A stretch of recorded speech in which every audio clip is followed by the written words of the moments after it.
Hey, welcome to Pro Quickie. I'm Amy Lang, your educator and entertainer. Terrible, because we're going to be talking about something really uncomfortable, which is red flags and warning signs in adults. So how can you figure out if someone is a potential predator? I just want to be really clear that this is not a real diagnostic, but it will help you figure out if something's going on with somebody. And the biggest thing with this always is your gut. If there's someone who gives you the creeps, or you just get this creepy vibe from them, believe it.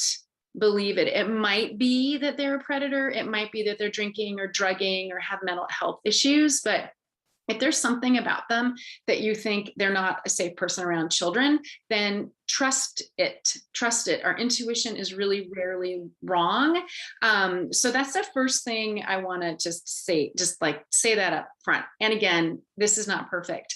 But these folks have some things that they do pretty consistently. And I'll send you an email. I have these questions that'll help you, like, okay, is this going on? So a couple things that these folks do and are, first of all, 93% of the time, they're known to the family and the child. It is stranger danger is not a thing. So we've done our kids a big disservice about that, and our families and ourselves.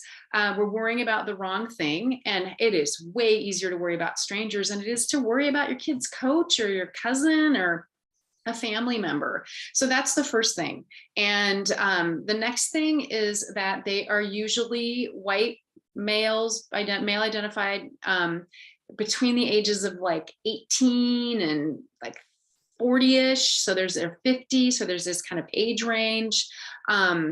And I do just want to note that a lot, I think the majority of sexual abuse happens, it's kid to kid, it's teenager to younger kid, but we're not going to talk about that. We're going to talk about adults. So some of the elements of them, they're usually trusted in the community. They are a coach, they're a teacher. They're oftentimes very personable. They don't look creepy and smell bad. So they're very under the radar. With this, I'll give you a couple of examples of folks who were like under the radar. They oftentimes have loose boundaries with kids, or are like, they'll wrestle and tickle and kind of push the envelope in terms of that kind of physical boundary. Sometimes they have loose emotional boundaries. They'll confide in a child and say, things like, you're my best friend, or, you're so important to me, I'm going to tell you this sort of thing. They ask kids to keep secrets. One thing that they do is that they will make their home very welcoming and inviting to children. So there was a guy who was in his 20s, and he had a house, and I don't know if he owned it or rented it, but he had all the latest video games. He had a trampoline. He had all these things that attracted kids to his house. And he was relatively attractive and friendly. And the parents were like, yay, get those people away from me. And he was a predator. Oftentimes they will offer to rescue a single parent.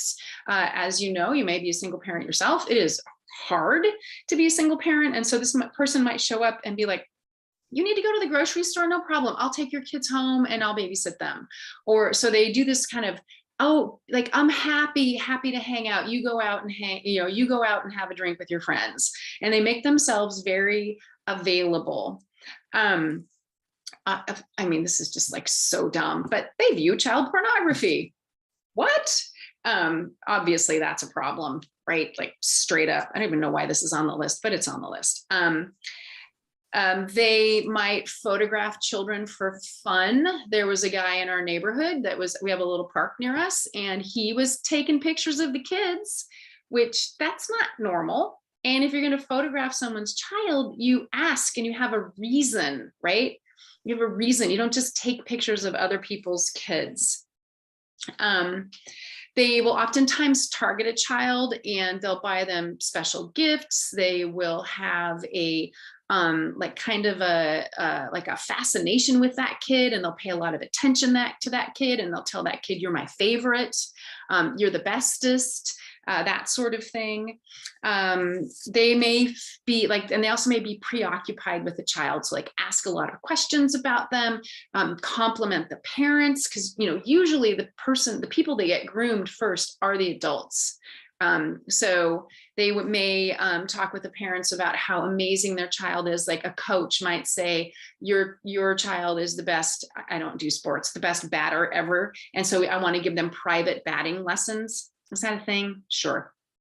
Thank you, Lawrence. Like, yes, that's a thing. Like that kind of thing. And, you know, again, like back to that vibe, you know, adults don't hang out with kids for fun, right?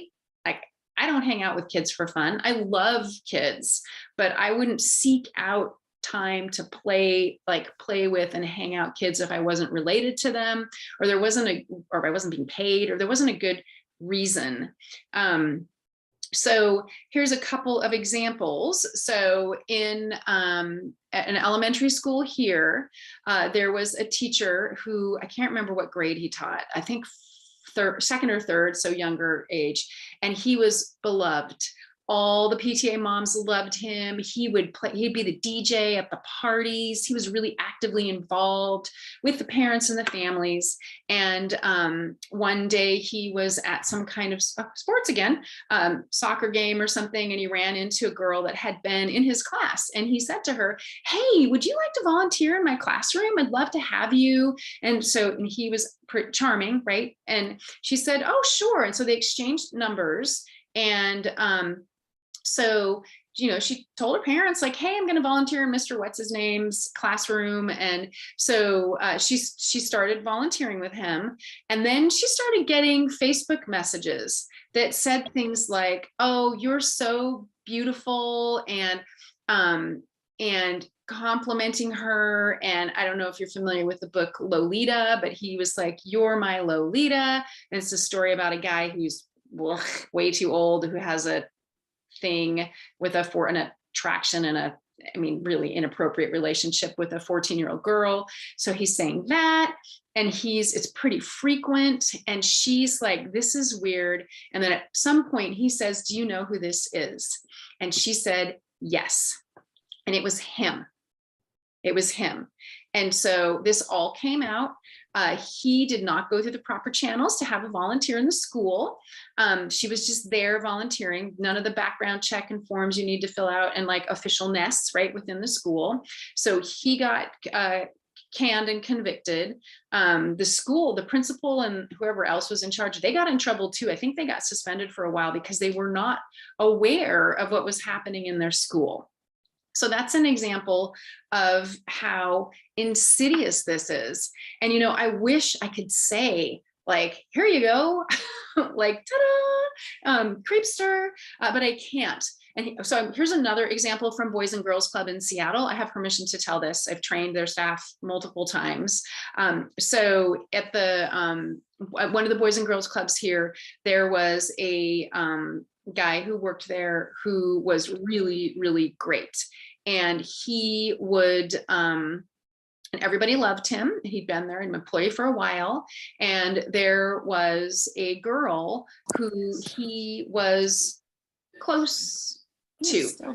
And so he would ask her to like spend the night, like they do an overnight camp, and he always like picked her to be like, help be the chaperone. And so that would happen. He would just pay special attention to her. A staff person saw her in his office getting materials or doing something that was not typical. Her parents noticed the relationship with him and said, "You know, you can't talk to him anymore." And they were texting and that kind of thing. "You can't talk to him anymore." And of course, she's young and he's convincing. And so that happened. And then they ran into each other and he kissed her. And so in order to get, this came out, and in order to get ahead of the game, he said, "I ran into her, she kissed me, it was not my fault, I made her stop," and all this like that kind of stuff. And then finally, she was with another staff person, and she was just upset, and she said, I don't know what to do. I don't know what to do anymore. I'm in a relationship with this person and I can't make it stop. He won't leave me alone. And, I'm getting in trouble with my parents. So obviously reports and things were made. But here's the crappy thing about this circumstance, and which is this: multiple employees saw him doing questionable stuff, special attention. She's in his office, outside of camp, outside of work contact, the kissing. They all had different bunch of, I can't remember, like 4 or 5 different people saw that, and their documentation was not in place. And so if they had been documenting if they had talked to each other and said, I saw this, and it was documented, and then somebody else was like, uh-oh, I saw this with her, then he would have been caught sooner. And so he arrested the whole shebang.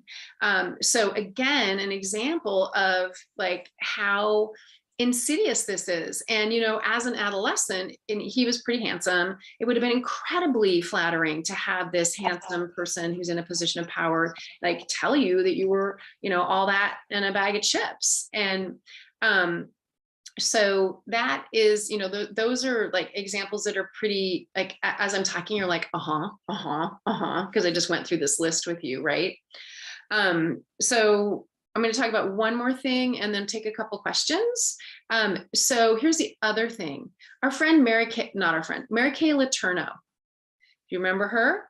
She was a 6th grade teacher, right? Naomi's like helping me along here. Yeah, she was a 6th grade teacher, and she targeted a 12-year-old boy.